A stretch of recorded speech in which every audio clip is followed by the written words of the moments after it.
अन्नदाता, पग पग पर है संग तुम्हारे अन्नदाता। लहू किसानों का बन के पसीना सींचता है धरती का सीना। मेहनत का तेरी हक दिलवाने, नई तकनीक नई खोज बताने। पशुधन को गुणवान बनाना, पौध सुरक्षा को सिखलाना, खेती के सब गुर समझाने, भारत का सरताज बनाने। हाथों पहर है संग तुम्हारे अन्नदाता, अन्नदाता। नमस्कार, मैं शालिनी आप सभी दर्शकों का अन्नदाता कार्यक्रम में स्वागत करती हूँ। हर रोज की तरह कार्यक्रम में हम एक बार फिर से लेकर के आए हैं खेतीबाड़ी से जुड़ी हुई बहुत सी लाभकारी जानकारियां। तो चलिए सबसे पहले देखते हैं कि क्या है विशेष आज के कार्यक्रम में। जायद मौसम में भरपूर उपज के लिए कैसे करें तिल की बुआई।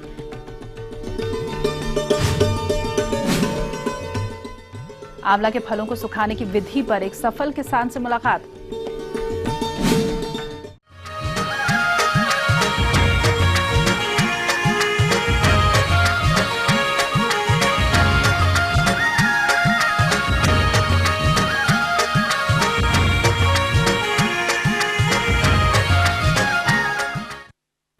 हमारे राज्य के जिन किसानों के खेत खाली हैं और उनके पास सिंचाई जल की सुविधा है, वो ग्रीष्मकालीन तिल की बुआई कर सकते हैं और अभी इसकी बुआई का उचित समय भी चल रहा है। लेकिन आप इसकी खेती से अच्छा लाभ तभी ले सकते हैं जबकि आप तिल की अधिक उपज देने वाली किस्मों का चुनाव करके वैज्ञानिक तकनीक से इसकी बुआई करेंगे। तो आप जायद तिल की बुआई किस तरह से करें, आइए जानते हैं एक कृषि वैज्ञानिक से। किसान बंधु, अगर आप तिल की वैज्ञानिक खेती करते हैं तो आपको अच्छा आमदनी प्राप्त होगी। यह एक नकदी फसल है। इसमें किस्मों का जाना बहुत ही आवश्यक है। कौन कौन से किस्म हैं जो आपको अच्छा उपज दे सकती है। किसान बंधु, ये जाने एक किस्म है कृष्णा। कृष्णा तिल जो है काला होता है और ये पूरे बिहार के लिए, उत्तरी और दक्षिणी बिहार में आप इसको सफलतापूर्वक लगा सकते हैं। यह किस्म जो है करीब 80 से 90 दिन में तैयार हो जाती है और किसान बंधु को 6.5 क्विंटल उपज प्राप्त होती है। इसके अलावा और चाहते हैं तो एक कालिका आती है, ये भी किस्म है तिल की। इसके अलावा एक सफ़ेद के रूप में एक किस्म आती है कांके सफ़ेद। यह दक्षिण बिहार के लिए बहुत ही अच्छी किस्म है। एक अच्छी किस्म निकली है प्रगति।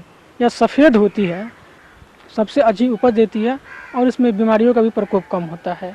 किसान बंधु, तैयारी विशेष नहीं है। इस समय आप खेत की जुताई कर दे, खरपतवार निकाल दे और उसके बाद से आप इसको लगा सकते हैं। अब इसके बाद आती है खाद और उर्वरक की व्यवस्था करना। किसान बंधु, अगर आपके पास कंपोस्ट या गोबर की व्यवस्था हो तो 60 क्विंटल प्रति हेक्टेयर आप ये इसको लगाने के 1 माह पहले दे देते हैं तो बहुत अच्छा उपज हो जाती है। तिल की फसल में उर्वरकों का उपयोग मृदा परीक्षण के आधार पर करना चाहिए। यदि मृदा परीक्षण किसी कारणवश नहीं हुआ है तो उस स्थिति में उर्वरकों की औसत मात्रा कितनी होनी चाहिए, आइए जानते हैं। इसमें जो है किसान बंधु को 40 किलोग्राम नत्रजन, 20 किलोग्राम फास्फोरस और 20 किलोग्राम पोटास की आवश्यकता पड़ेगी। किसान बंधु जो है नाइट्रोजन की आधी मात्रा, फास्फोरस और पोटास की पूरी मात्रा अंतिम जुताई के समय उनको उपयोग करना चाहिए। लगाने के लिए आपको 4 केजी बीज जो है प्रति हेक्टेयर की दर से अच्छा माना गया है, उपयुक्त होता है। लगाने से पहले किसान बंधु को चाहिए कि आप बीज को अवश्य ही उपचारित कर लें।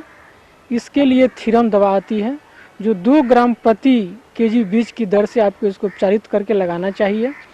लगाने की दूरी किसान बंधु को 30 × 15 सेंटीमीटर दूरी होनी चाहिए, ये मेंटेन करना चाहिए उनको। तो इस तरह से जो किसान बंधु तिल की खेती करते हैं तो इसका उपज अच्छा पड़ता है और इसकी दाने अच्छे रहते हैं और मार्केट में अच्छा प्राइस मिलता है। तिल की अच्छी उपज के लिए खेत की तैयारी का अहम योगदान होता है, क्योंकि जब आधार मजबूत होगा तभी फसल से अच्छा उत्पादन मिलेगा। तो कैसे करें खेत की तैयारी, आइए जानते हैं कृषि वैज्ञानिक डॉक्टर अनिल पांडे से। तिल की खेती करने में आपको इस बात का विशेष ध्यान रखना है कि तिल की बुआई में हल्की से लेकर बलुआ दोमट और थोड़ी भारी मिट्टियां भी उसके लिए उपयुक्त हैं। खेत की तैयारी के लिए मिट्टी पलटने वाले हल से जुताई करके 2 बार कल्टीवेटर से उसको समतल करके पाटा लगा दें, ताकि नमी जो संचित है वो और दिनों तक रुकी रहे। और उसके बाद संचित नमी जो अभी अगर बारिश हो चुकी है तो उसके आधार पर, अन्यथा खेत को सिंचाई करके उसमें संतुलित नमी होनी चाहिए और अच्छी नमी के खेत में ही आप तिल की बुआई करें। जहाँ तक गर्मा तिल की फसल में सिंचाई की बात है तो भूमि में नमी के आधार पर सिंचाई की आवश्यकता होती है। खेतों में प्रातः काल के समय पत्तियों का मुरझाना या सूखना सिंचाई की कमी को दर्शाता है। अच्छी उपज के लिए फसल में सिंचाई के लिए क्रांतिक अवस्थाएं बोनी से पूर्व या बोनी के बाद तथा फूल आने के समय और फली बनने की अवस्था पर है। अतः इन तीनों ही अवस्थाओं पर सिंचाई अवश्य करें। गर्मा में आपको चूंकि 2-3 सिंचाइयां करनी पड़ सकती हैं उपलब्ध नमी के आधार पर, तो पहली सिंचाई के बाद आप उसमें आधी जो नेत्रजन की मात्रा है उसको परिवेशन के रूप में इस्तेमाल करें। सामान्यतया किसान मिलवा खेती के तौर पर मूंग के साथ तिल की खेती करते हैं और ये काफ़ी अच्छा कॉम्बिनेशन है। चूँकि तिल को उर्वरक की ज़रूरत थोड़ी अधिक होती है और जबकि मूंग में राइजोबियम बैक्टीरिया के होने की वजह से जो उपचारित किया जाता है तो नेत्रजन की मात्रा उपलब्ध हो जाती है, तो मूंग के साथ तिल की खेती काफ़ी अच्छे ढंग से की जा सकती है। तो ये थी कुछ उपयोगी जानकारियां। अब लेंगे एक छोटा सा ब्रेक, जल्द हाजिर होंगे।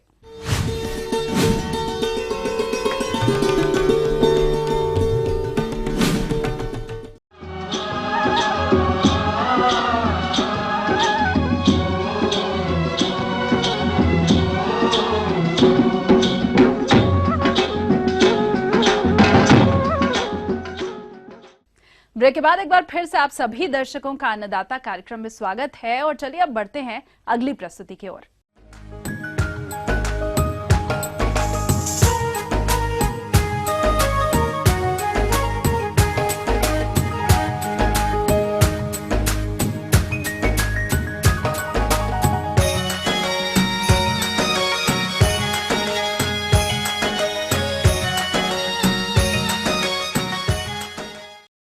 किसान भाइयों, जैसा कि कल के अन्नदाता कार्यक्रम में आपने आंवला के फलों को सुखा करके अच्छी आय प्राप्त करने वाले प्रगतिशील किसान प्रदीप व्यास से आय व्यय के बारे में जाना था। आज इसी कड़ी को आगे बढ़ाते हुए हम आपके लिए जानकारी लाए हैं कि प्रगतिशील किसान अच्छी आय प्राप्त करने के लिए आंवला के फलों को किस तरह से सुखाते हैं। तो इसके लिए चलिए मिलते हैं उन्हीं से। तो किसान भाइयों, जैसे आंवले की फसल तैयार होती है तो उसमें आंवला एक तो कच्चा नहीं हो, उस हिसाब से उसकी तुड़ाई करवाए। जैसे फर्स्ट ग्रेड का आंवला होता है तो बढ़िया एकदम, जिसमें कि कोई दाग धब्बे ना हो, ऐसे को तो हम मंडी में बढ़िया बाज़ार में मिल जाता है, बिक भी जाता है ये और उसका मुनाफा मिल जाता है। और जो हल्का होता है उससे थोड़ा, जैसे दाग धब्बों का है, तो इसको हम उबालने में काम में ले सकते हैं, तो इसका मुनाफा हमें अच्छा मिल जाता है। तो आप किस प्रकार से आंवला के फलों को गर्म करके सुखाएं तथा फलों को उबालते समय किन किन बातों का ध्यान रखें, आइए जानते हैं इन्हीं से।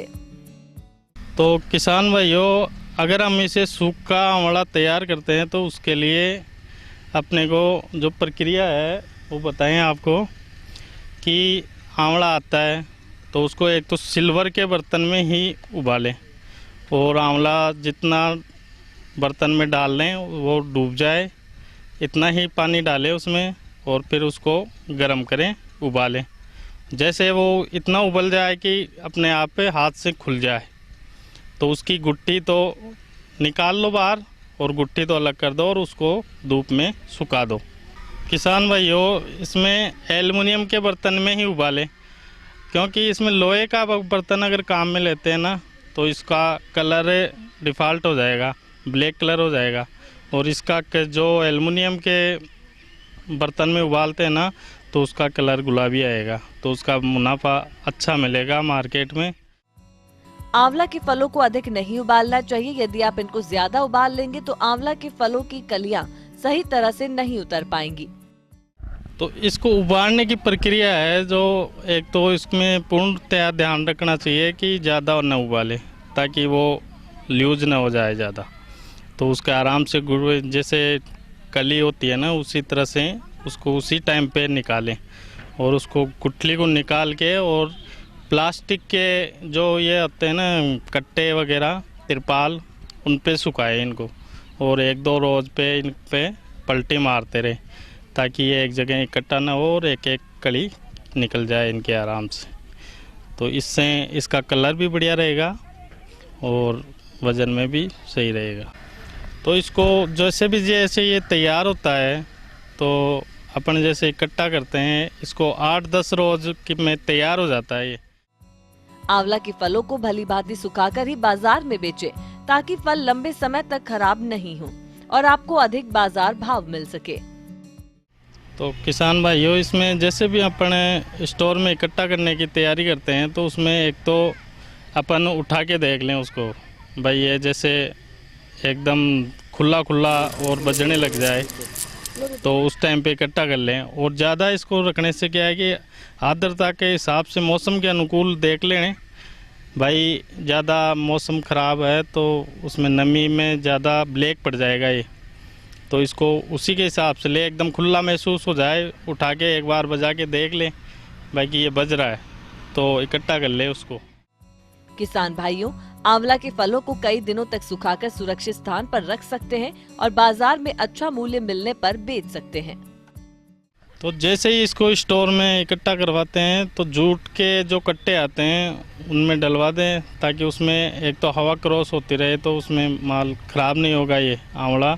और मौसम के अनुकूल ही इसको रखें, जैसे दबा के ना रखें, एकदम छाँव में ना रखें, ज़्यादा ठीक मौसम में रखें इसको।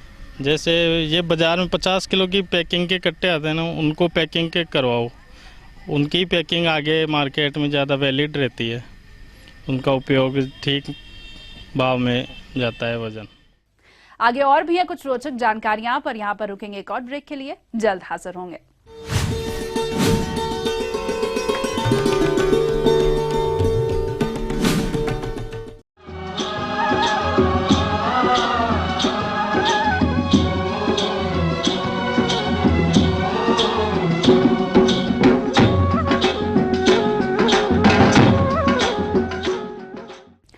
ब्रेक के बाद आप सभी दर्शकों का एक बार फिर से स्वागत है और चलिए अब रुख करते हैं अगली कड़ी की ओर।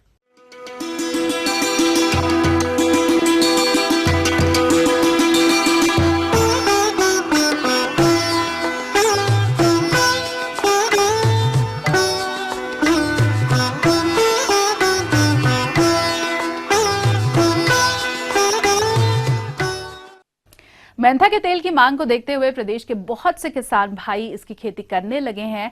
अतः जो किसान भाई इस समय इसकी खेती करना चाहते हैं उनके लिए इसका बिचड़ा तैयार करने का उपयुक्त समय चल रहा है। और जैसा कि आप जानते ही हैं कि स्वस्थ बिचड़े ही अच्छे उत्पादन का आधार होते हैं, तो हमारे किसान भाई किस तरह से करें इसका स्वस्थ बिचड़ा तैयार, इस विषय पर जानकारी के लिए चलिए मिलते हैं। मेंथा का फसल लगाना एक बहुत बढ़िया विकल्प है और किसानों को इससे आमदनी भी अच्छा मिल जाता है और साथ ही साथ खरपतवार में जो लागत आती है वो भी कम पड़ता है। और ये ध्यान दें कि जब इसकी खेती करनी हो तो सर्वोत्तम समय है 15 जनवरी से 15 फरवरी तक इसकी खेती की जा सकती है। लेकिन जिन किसानों के खेत में रबी की फसल लगी हुई है, रबी की फसल कटाई के बाद भी इसकी खेती सफलतापूर्वक की जा सकती है। तो सबसे पहले आप ये जान लें कि मेंथा की खेती जो है बलुई दोमट मिट्टी में होती है और जहाँ की मिट्टी का पीएच मान जो है 6 से 7.5 हो पीएच मिट्टी का, उसमें अच्छी तरह इसकी पैदावार होती है।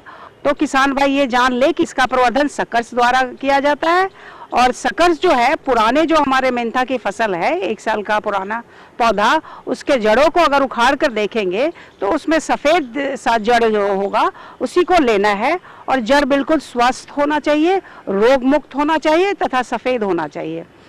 मेंथा की अच्छी पैदावार लेने के लिए जरूरी है कि इसकी उन्नत किस्मों की खेती की जाए और अपने राज्य हेतु मेंथा की अधिक उपज देने वाली प्रमुख प्रजातियां इस प्रकार हैं: हिमालय, कोसी, गोमती, कुशल शिवालय तथा डमरू इत्यादि। इनका औसत उत्पादन लगभग 30 से 40 टन प्रति हेक्टेयर प्राप्त होता है।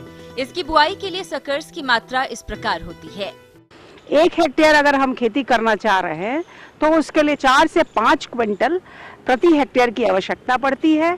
और जो सकर्स है वो 6 से 7 सेंटीमीटर लंबी होनी चाहिए और साथ ही साथ इसमें एक आंख अवश्य होना चाहिए। पुदीने की बुआई 2 विधियों द्वारा की जाती है। पहला नर्सरी तैयार करके तथा दूसरा मुख्य खेत में सीधे बुआई कर सकते हैं। यदि नर्सरी तैयार करके बुआई करनी है तो आइए नर्सरी तैयारी करने की विधि के बारे में जानते हैं। अब आई इसकी नर्सरी तैयार करने की, तो किसान भाई ये समझ ले कि जो खेत की मिट्टी है उसकी भुरभुरी बना ले, 2-3 बार उसको जुताई करे और साथ ही साथ उसमें पाटा भी चलवा दे। और इसमें अंतिम जुताई से पहले इसमें 15 से 20 टन सड़ी हुई गोबर की खाद अथवा कंपोस्ट को मिलाए और उसके बाद उसमें जो है कृमिनाशक या जो मिट्टी जनित कीड़े हैं उसके बचाव हेतु 10 क्विंटल जो है अपना नीम का खल्ली आता है उसको मिट्टी में अच्छी तरह से मिला दे। जो खेत है उसको क्यारियों में भाग दे। अगर नर्सरी विधि से हम अगर पौधे को लगा रहे हैं तो नर्सरी को जो लगा रहे हैं हम उसको 5 से 10 फीट जो है उसको बना ले खेतों को, और उसमें जो उसकी मेड़ है उसको 1 फीट ऊंचा रखे और उसमें पानी बिल्कुल धान की तरह ही भर दे। और साथ ही साथ इसमें जो है 50 किलो गोबर की खाद 5 इंटू 10 फीट जो हम क्यारी बना रहे हैं उसमें अच्छी तरह से उसमें मिला दे। और उसकी धान की तरह से पानी जब हम लगा देते हैं क्यारियों में तो सकर्स को है उसको बस छिड़क देना है, छिड़क करके उसमें छोड़ देना है। तो आप देखेंगे कि मेंथा जो है अच्छी तरह से इसमें जड़ें आ जाती है। अब जानकारी लेते हैं रुपाई किए जाने वाले मुख्य खेत की तैयारी के बारे में, क्योंकि फसल की पैदावार खेत तैयारी व उर्वरक प्रबंधन पर ही निर्भर करती है। इसका सही प्रबंधन नहीं होने पर उपज पर विपरीत असर पड़ता है। जैसे कि इसकी खेती के लिए 150, 60 और 40 NPK केजी प्रति हेक्टेयर की आवश्यकता होती है। सदैव जो है मिट्टी में नमी बनी रहनी चाहिए इसकी खेती के लिए। मार्च के महीने में 10 से 15 दिनों के अंतराल पर सिंचाई करना चाहिए। अप्रैल में जो है 6 से 8 दिनों के अंतराल पर सिंचाई करना चाहिए। और हर एक कटाई के बाद एक सिंचाई अवश्य है। और सिंचाई के साथ ही साथ आप ये देखें कि अगर हम ये फर्टिलाइज़र वगैरह डालना चाह रहे हैं तो यूरिया जो है हमारा हर कटाई के बाद आप यूरिया दे सकते 2-3 किस्तों में दे सकते हैं। तो इस तरह से सिंचाई के साथ साथ आप उर्वरकों का भी इस्तेमाल कर सकते हैं। अब बात करते हैं तैयार पौध के मुख्य खेत में रुपाई की।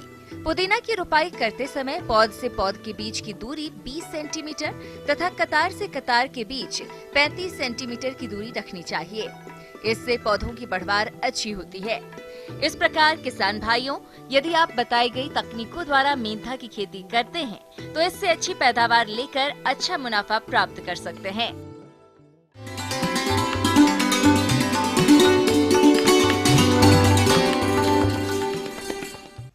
अन्नदाता हेल्पलाइन निःशुल्क फोन संपर्क सेवा के माध्यम से आपके द्वारा पूछे गए कृषि से जुड़े हुए प्रश्नों में से एक या फिर 2 महत्वपूर्ण प्रश्नों को हम अपने कार्यक्रम में शामिल करते हैं। और इसी के तहत आज का चयनित प्रश्न और उसका जवाब इस प्रकार है।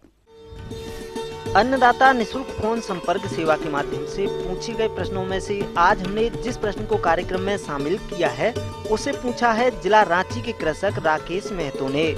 यह लाख कीट को फफूंदी तथा शत्रु कीटों से कैसे बचाएं, इस विषय पर जानकारी चाहते हैं। तो राकेश महतो जी, आपकी जानकारी हेतु प्रस्तुत है कार्यक्रम का यह अंश। और अक्टूबर नवंबर में लगा के जून जुलाई में 8 महीने के बाद ये फसल लिया जाता है। इसको हम बैसाखी बोलता है। फफूंद से बचाना पड़ेगा, शत्रु कीड़ा से बचाना पड़ेगा, धूप से बचाना पड़ेगा, तो भी ये लाख मिलेगा, नहीं तो नहीं मिलेगा। तो इसे बचाने के लिए हमको फफूंदनाशक का छिड़काव करना पड़ता है। कीटनाशक के साथ फफूंदनाशक हम छिड़काव करता है। अभी कीटनाशक हम रीजेंट फिप्रोनिल दवाई रीजेंट नाम में मिलता है, वही दवाई 1 लीटर में 1.5 ml डालता है। उसके बाद हेक्सागोनाजोल और फफूंदनाशक है, उसको 1 लीटर में 1 ml डाल के छिड़काव करता है। तो ये फसल को बचाने के लिए हमें एक फसल में 4 छिड़काव करना चाहिए। ला लगाने से 25 से 28 दिन में पहला छिड़काव, और 34 से 40 दिन में दूसरा छिड़काव, 60 से 65 दिन में तीसरा छिड़काव, 90 से 95 दिन में चौथा छिड़काव करना चाहिए। किसान भाइयों, इन दवाओं का प्रयोग करने से पूर्व आपको कुछ सावधानियां रखनी चाहिए। जैसे दवा को हमेशा उन स्थानों पर डालें जहां की लाख की कीट हो। इसके अलावा दवा छिड़काव फुहार के रूप में करें। एकदम से तेज प्रेशर वाले नोजल का प्रयोग ना करें, नहीं तो दवा लाख कीट के खोल को तोड़कर उसके संपर्क में आ जाएगी और शत्रु कीट के साथ साथ लाख कीट भी मर जाएगा। 4 छिड़काव करने के बाद कीटनाशक छिड़काव करने का जरूरत पड़ता नहीं, क्योंकि उसके बाद ला थोड़ा मोटा हो जाता है, शत्रु कीड़ा वहां अंदर घुस नहीं पाता है। और कुहासा वगैरह आएगा तो इसमें केवल फफूंदनाशक कार्बेंडाजिम 1 लीटर पानी में 1 ग्राम मिला करके छिड़काव करना चाहिए।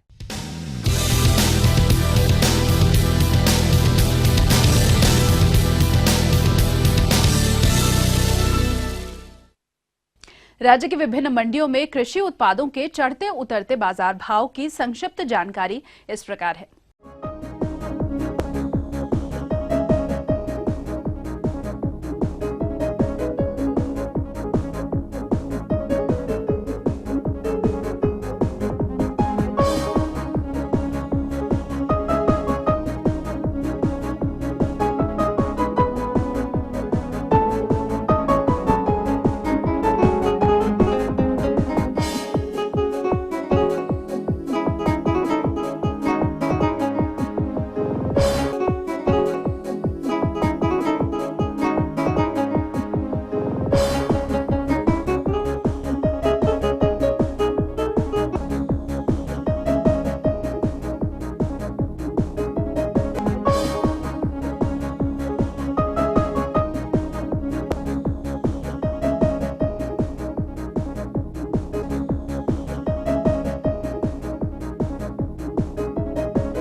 और आइए अब देखते हैं कल दिखाए जाने वाले कार्यक्रम की मुख्य झलकियां। उर्द मूंग की अच्छी उपज देने वाली प्रजातियां और बुआई तकनीक, सागौन के स्वस्थ पौध तैयार करने की वैज्ञानिक तकनीक पर जानकारी। हम ये उम्मीद करते हैं कि आज का कार्यक्रम आप सभी दर्शकों के लिए उपयोगी रहा होगा। किसान भाइयों, अन्नदाता आपकी सेवा के लिए संकल्परत है। कृषि संबंधित समस्या और सुझावों के लिए आप हमें इस पते पर संपर्क कर सकते हैं। प्रोड्यूसर अन्नदाता, ETV Bihar Jharkhand, Ramoji film city, Hyderabad 501512। साथ ही आप हमें ईमेल भी कर सकते हैं।